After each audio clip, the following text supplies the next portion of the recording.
Okay, now let's go over the essay description. By now you should be very aware of the 3 topics that you should choose from, and obviously you need to make clear in your introduction which topic you're talking about. Particularly, students sometimes will mix up a couple of them in their introduction so that their opener, it seems like they're talking about one topic, and then it turns out that they're talking about another topic, and that makes it very confusing. So one way to make it very clear is you can actually copy and paste the sentence, the statement, and say, this statement is true.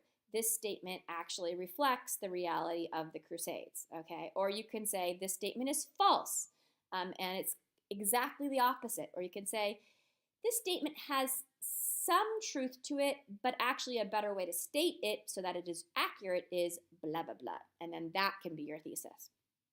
Okay, so those are your 3 topics. Make sure it's very clear in introduction that I know which topic you're going to be discussing. Okay, the paper must be at least 5 paragraphs long. Should be 3 body paragraphs, an introduction, and a conclusion. That's standard, right? That's what we did in the last paper too. The paper should be written in MLA format. If you are new to PCS and you do not know what MLA format is, or you've been here for a while but you're still confused, please come and see me when I return. But basically that just means that it should have 1-inch margins, 12-point font, ideally Times New Roman or Arial. There should be a heading that you all should be familiar with, and there should be page numbers inserted at the top as well as your last name.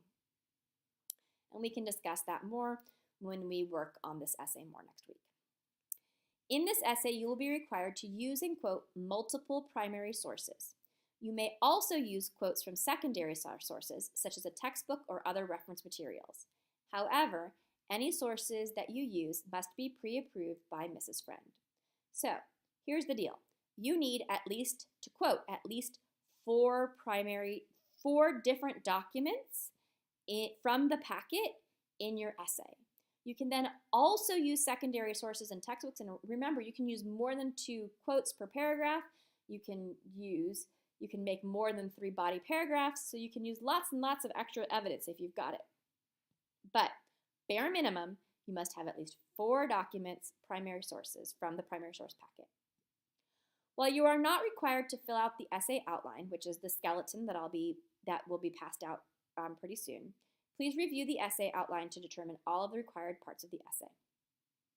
Okay, so I do have a problem when students are like, I hate this essay skeleton, and they throw it out and they just start typing on a computer and they're not really paying much attention to what's going on, and then they miss key parts.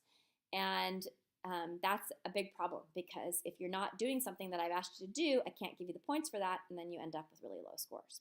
So make sure, even if you don't fill out the essay outline or the essay skeleton, that you're paying very, very close attention to what it is that I'm requiring. You are required to address other perspectives in this essay, either in a separate paragraph or throughout the essay. So what I mean by a separate paragraph is you're doing a jujitsu paragraph, which I've described before. So a jujitsu paragraph is you use a quote that somebody from the other side might use, and you turn it on its head and show how it's actually proving your argument. And there's a lot of documents that you can use in order to do that. A lot of quotes, particularly using bias is a good way to use jujitsu. But there's a number of other things as well. Okay, and we'll talk about that more as we go through. But just thinking about. And then if you don't do a jujitsu paragraph, at least in some point you need to acknowledge that somebody else might have a different perspective than you and kind of address that other perspective. You are required to embed quotes from primary sources and give the historical context of the quotes that you are using. So, and by embedding, I mean that you should never start a sentence with a quotation mark, right? You need to start with your own words and then lead into the quote so that it flows smoothly, and you can't really tell where your words begin and where your words end and the quotation begins. And I'll give you an example of that when we're looking at the essay skeleton. In addition, you need to give the historical context of the quotes that you are using. So by historical context, I mean you need to tell me what crusade this was a part of, or if it wasn't part of a crusade, what event is happening that's being described, that type of thing. You can't just like give me a quote and expect me to and expect the reader to know it. You need to make sure you need to make sure that you're clear the historical context of the quote. You don't have to spend lots and lots of time telling me about the crusades or whatever, but you can say, you know, for example, during the first crusade, a Muslim observer said, quote, blah, blah, blah, blah, blah, right? And that would be enough historical context. And as we talked about earlier in an earlier part of the lesson, you are required to address the bias and perspective of your sources. Okay, so now let's turn to the Crusade Essay Guidelines, or the essay skeleton. Okay, so at the top, this is just going to give you a little bit more specifics from the essay description. So, for example, here it shows you how to cite the sources. So it's document and then letter. Remember, you put the end quote, parentheses, document, letter, end parentheses, period. Okay, that's how it's supposed to look. And this is basically a good embedded quote, right? So it starts with my words, and then it quickly flows into the quote. It gives the background. A European observer noted that wealth was easily had in the Middle East, so I'm giving context for the quote. And then right down here, I'm talking about bias right here. So this is a good example of how you might structure things so that you can deal with historical context, you can deal with bias very, very quickly, okay? So, as I said before, your quotes must come from at least 4 different documents in the packet, and you need to have 6 quotes of overall. Those 6 quotes can include secondary sources such as the textbooks or the other books in particular, the Madden book that I've brought to class. Again, you must analyze at least 2 sources for bias. Each document was written from a different perspective. You need to explain how the author's religion, geography, background, etc. influences what he has to say about the Crusades. You may need to explain away an author's bias, or you may be able to use bias as a way of reinforcing your point. And then blah, blah, blah. All of this I've said before. Here's some grammar stuff, things that I don't like with regards to grammar, like using words like okay and stuff. Okay. So read through all of that. Here's the basics on MLA format.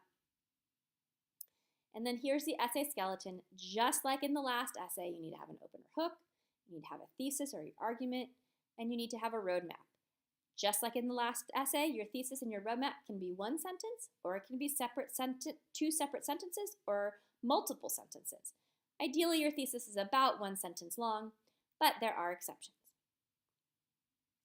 The jujitsu paragraph here, I make body paragraph 1, but it may go anywhere in your essay where it makes sense. You can also do more than 1 jujitsu paragraph. So a lot of really successful essays do lots and lots of jujitsu paragraphs. And so here I've structured the jujitsu paragraphs in the same way. You need to have a quote. Now remember, you might write your quote here not embedded, but when you're actually typing it up in your essay, you need to make sure that you are embedding your essay, your quote into your own sentence. And if you need help with that, let me know. Quote analysis, concluding statement, and then here's more, and you can just be filling this in, okay? It's filling in the blank essay. And then finally in the conclusion, you need to have a summary of what you've argued, and then an extension. The purpose of the extension is to show why your argument and the Crusades are important to the world. You can connect your argument to current events, your own life, which might be hard, other historical events, etc. But so there's not necessarily one thing that you need to do with the extension, but you need to explain to me, why is all of this important? Why am I making you spend so much time writing a stupid essay about the Crusades? And you kind of need to figure that out, okay?